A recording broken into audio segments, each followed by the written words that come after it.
జనరల్గా మాట్లాడుతున్నాం.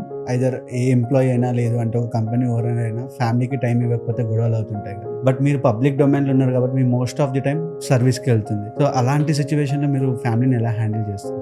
Any festival ఉంటే most of the departments holiday ఉంటుంది, most of the private organization కూడా హాలిడే ఉంటుంది. కానీ మనకు ఆ రోజు చాలా ఎక్కువ పని ఉంటుంది, more then the normal day. So చాలా అలర్ట్ గా ఉంటాం దాని బిఫోర్ డే కూడా అండ్ ఆఫ్టర్ దట్ ఫెస్టివల్ కూడా. సో అట్లా ఆల్ ఫెస్టివల్స్ లో ఎప్పుడు కూడా మనం ఇంట్లో సెలబ్రేట్ చేసుకోవడం ఇట్స్ వెరీ రేర్. ఆల్మోస్ట్ అంటే నాకు గుర్తు లేదు ఎప్పుడు.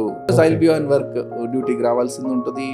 సో దాంట్లో డెఫినెట్లీ ఫ్యామిలీ మెంబర్స్ కూడా కొంచెం they will also be unhappy. ఎప్పుడు కూడా బయట ఉంటారు, ఈవెన్ ఫెస్టివల్ రోజు కూడా ఇంట్లో ఉండరు. సార్ డీసీపీ రామచంద్రన్ అని చెప్పి ఘర్షణ సినిమా ఒక క్యారెక్టర్ ఉంది సార్. దాంట్లో హీరోయిన్ హీరో కోసం సాంగ్ పాడుతుంది. సో మీ రియల్ లైఫ్ లో మేడం కూడా ఎప్పుడైనా మీకోసం సాంగ్ పాడింది?